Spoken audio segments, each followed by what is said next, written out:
Human Zoos and Perceptions of Race by Gabriella Monticelli. What were human zoos?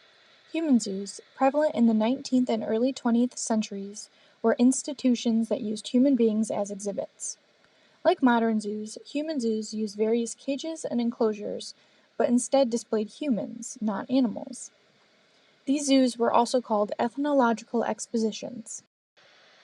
European colonizers displayed people they deemed exotic. As colonizers explored other countries, they came across indigenous peoples and people of color. These were the people targeted and taken for human zoos.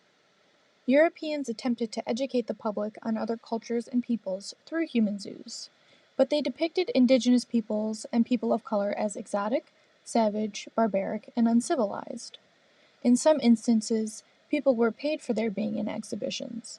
However, many people were forced to take part in the phenomenon. People were taken from Sri Lanka, Egypt, Samoa, Madagascar, Senegal, and many other countries.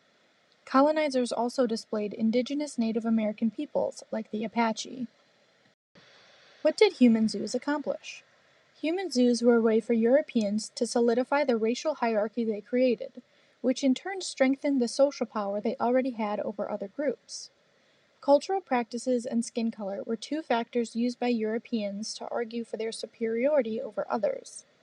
By displaying these traits in human zoos, Europeans highlighted the physical and cultural differences that they believed to divide the human population into distinct races. One notable example of this practice is the case of Ota Benga, a Congolese pygmy. Ota, taken from what was then known as the Belgian Congo, was first displayed at the St. Louis World's Fair in 1904.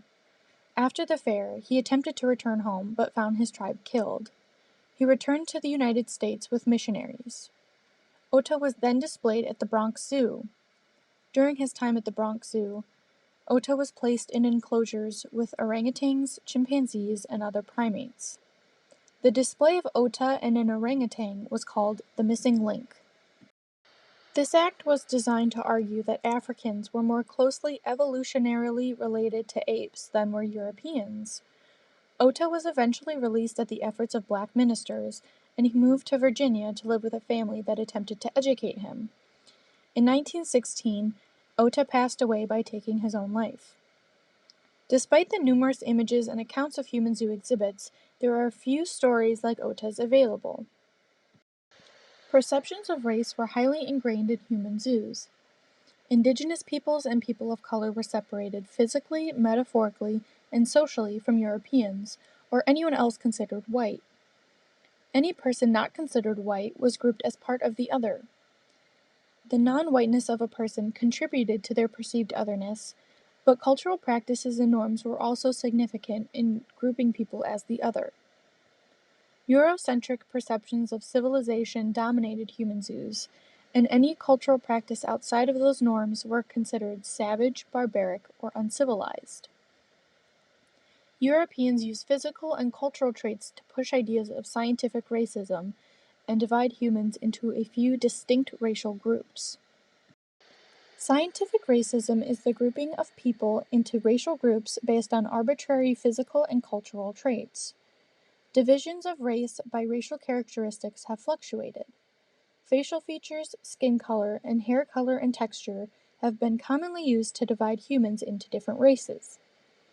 Scientific racism insists that biological race exists, despite numerous studies and significant evidence that supports the absence of biologically determined race. Race is a social construct and does not exist biologically. This is not to say that racism or the effects of racism and racial groupings does not exist. Instead, this means racial groupings were socially created without using biological evidence to support racial divisions. Colonizers used scientific racism while curating human zoo exhibits, using arbitrary physical traits and cultural practices to perpetuate the concept. Displaying people that fit stereotypical descriptions of racial groupings strengthened ideas of scientific racism and promoted European superiority.